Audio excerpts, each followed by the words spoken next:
Hello YouTube, Calo from NatoCaloGaming here today with a quick E4 video. However, today it's not going to be a world building video, it's actually going to be a bit of a commentary. I just want to tell you guys that the Steam Winter Sale has officially begun and E4 is on sale for 75% off, which that means it's $10 US.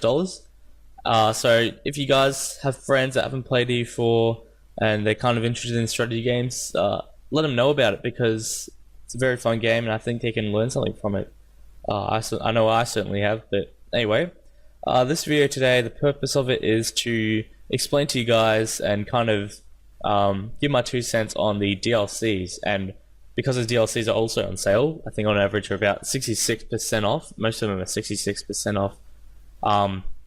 The main expansions, I want to give my 2 cents on the main expansions and which ones are worth it. Which ones are worth it or not. Basically, the way E4's expansion or DLC, main expansion system works is you have an expansion patch, and then the expansion releases, and then you have a patch after that, no expansion, and then free features obviously, and then the next patch, major patch, you have an expansion, on off. It's like a repeating cycle.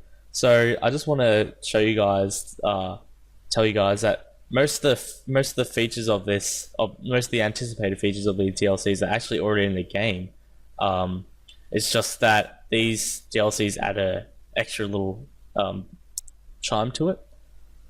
So let's just get stuck right in. So obviously, Right to Man, latest DLC. I think this is probably very high on the, I'd say, top 3 DLCs. I think it added a lot of features, a lot of great features for its price. However, $15, if you guys can't spend that, do not fret because there's definitely some better DLCs. Right to the Man, very well done. It's like Paradox are coming back to their senses with their DLCs and not just giving away nothing for money.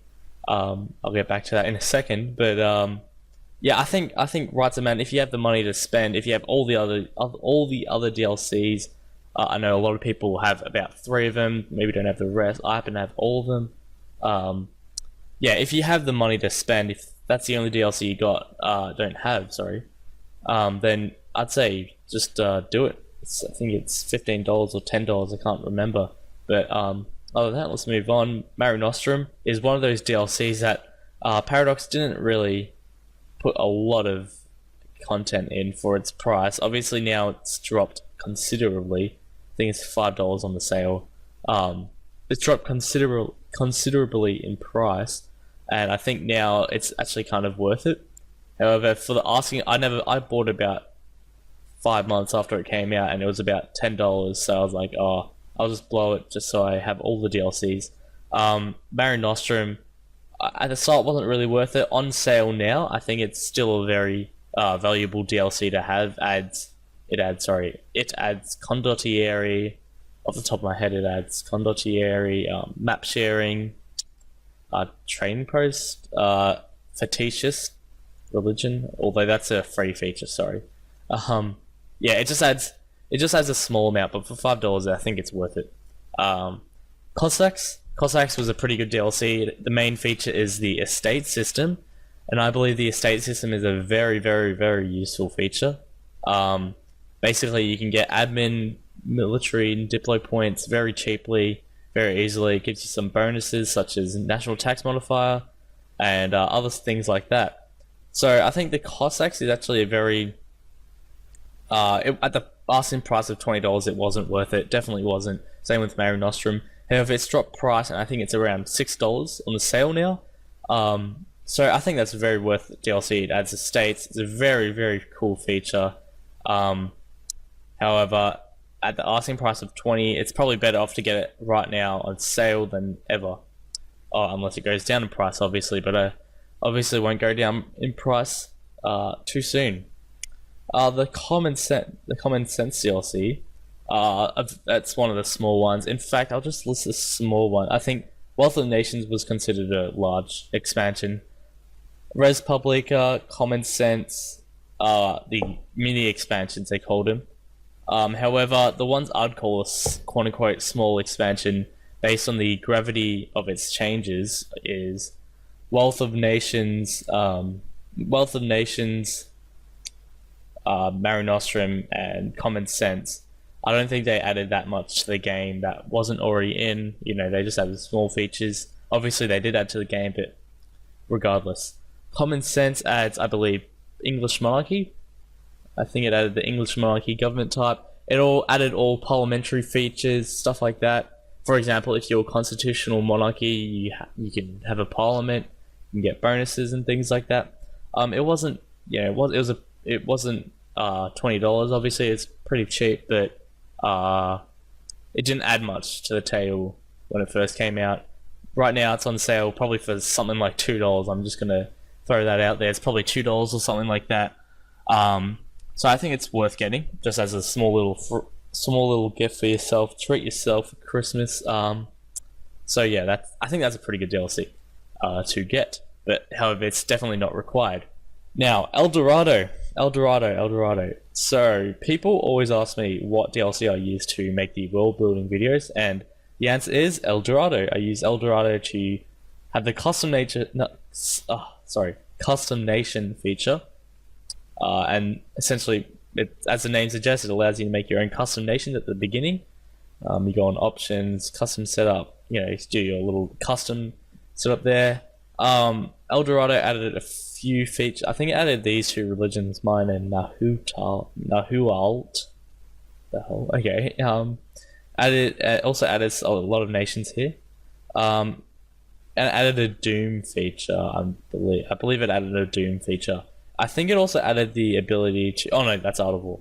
Speaking of Art of War, Art of War, yeah, like I said, I was going to say, added client nations, which was the precursor to custom nations.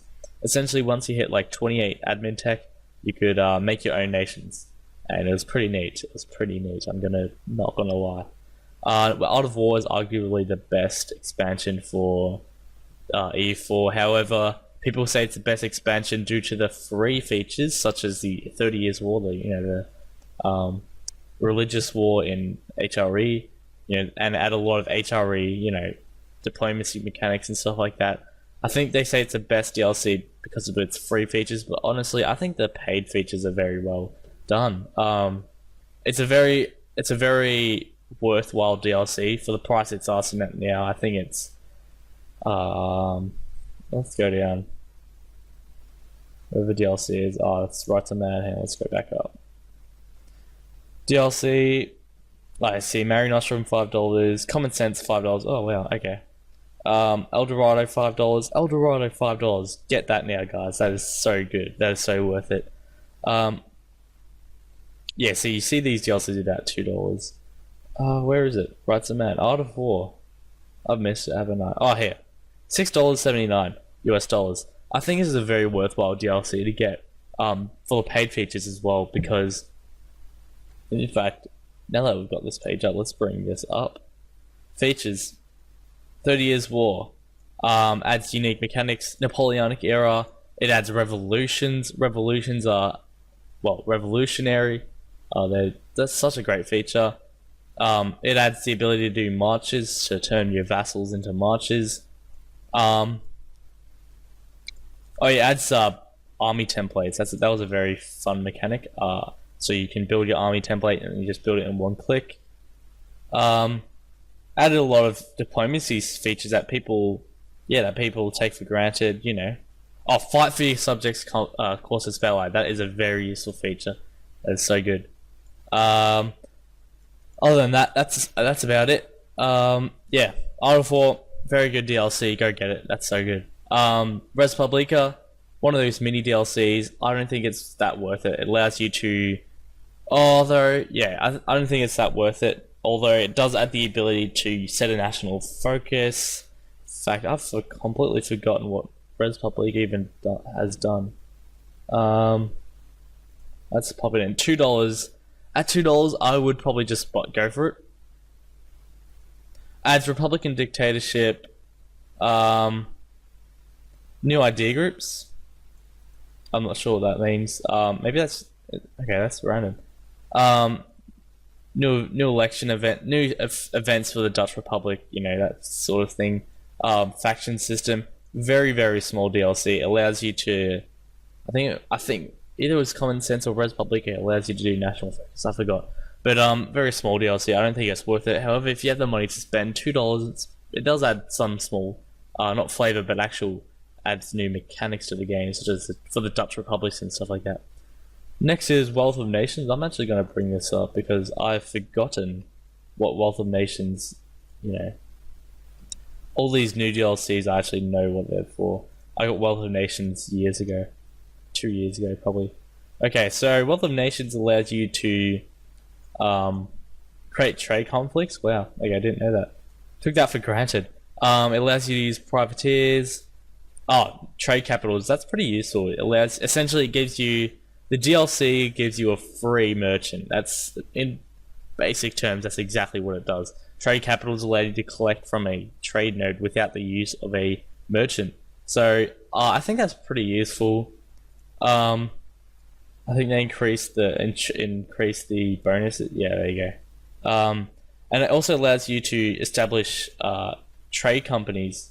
So if you have a colony, over here, and you want it to become a trade colony, you click, oh, well, not the colony, but you just click on establish trade colony as a little button, and it pretty much gives all these provinces bonuses to trade power, and it's pretty useful for trade empires, I'd say. Not so much for France, England, you know, Lithuania, Moscow, but you know, it's still very useful. Other than that, there's nothing too crazy about Wealth of Nations. How much was the buying price? $4. I think that's very worth it. $4 is a pretty good amount for this DLC. However, obviously it's not required.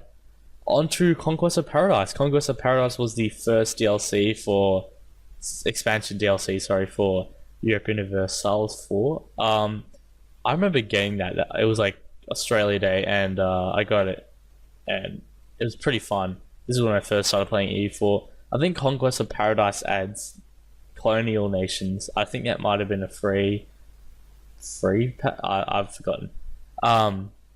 Yeah, I think it adds colonial nations, but it also adds oh yeah, that must be right. Colonial nations, colonial features. It pretty much makes Native Americans and stuff like that worthwhile to play. It adds, you know, tribal mechanics and stuff like that. Where, and let's just load this up. You actually have native councils and stuff like that. Pretty useful for if you wanted to make it some sort of empire as a native. I remember playing as the biggest feature it adds is Random New World. So Random New World, as the name suggests, creates a random new world, and there's a lot of mods you can use to make the whole entire world random. You know, make Africa random somehow. I don't know how I did that. Make Australia random. I've seen that done before. Essentially, it makes colonialism fun. It makes colonialism fun, and I think if you're looking to make a colonial empire, definitely get this DLC. It's about $5 if I remember correctly. So we'll go up. Conquest of Paradise, $5.09 US. So yeah, I think that's a very useful for a colonial empire. However, it's time to wrap the video up. I just want to summarize basically DLC such as Mare Nostrum, Cossacks. I'll just say Mare Nostrum, Common Sense, Res Publica, Wealth of Nations. I think they're pretty low on the priority list. However, it all just depends on what kind of empire you want to build. If you're planning to do a Venetian save, I don't think I mentioned that. Every single one of these are on sale. Maybe I did. All of them are on sale. You probably saw that, and they're on for very good prices. So I just want to reiterate, if you're going to buy any expansion, buy it right now, because they won't really decrease in price when they're not on sale. It's very rare. Other than that, let me just get back into what I was going to say. Venice. If you're playing as like Venice or something, you're planning to play as Venice, I would get Wealth of Nations, obviously. I might even obviously get Mare Nostrum. And if you're planning to do some weird Venetian colonial empire, Conquest of Paradise, it all really depends on what you want to do.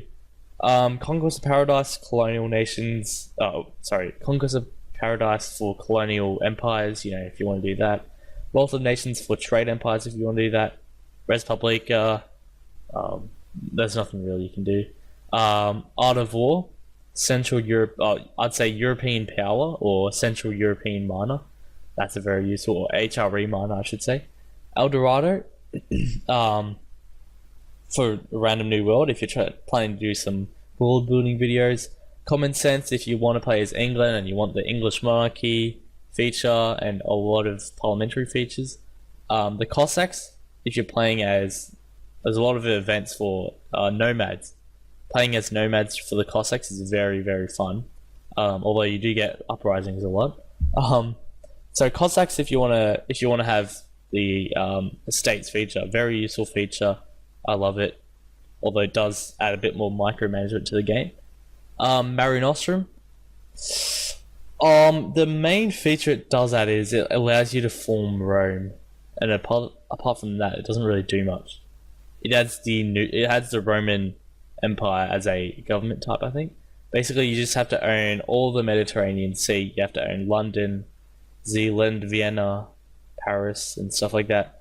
It's a very cool DLC, but it's not that worth it compared to others. And finally, Rights of Man, if you just want to stay on top of everything else. I think that Rights of Man had a lot of great paid features.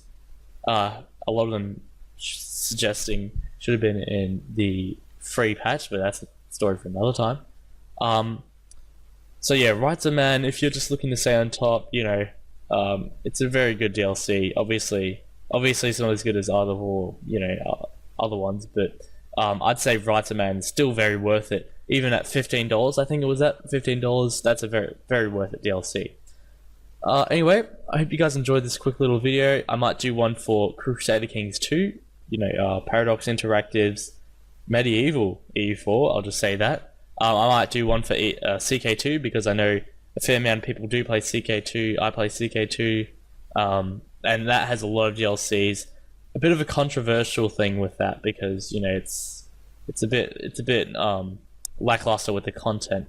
However, hope you guys enjoyed this video. As always, comment, rate, and subscribe, and thank you for watching. Also, I want to wish you guys a Merry Christmas if I don't wish you another one in a later video, but I want to wish you guys a Merry Christmas, Happy New Year, all that. Happy Hanukkah. Don't know when they say celebrate Hanukkah, but yeah, just do that. Anyway, yeah, see you guys later. Have a good Christmas. Goodbye.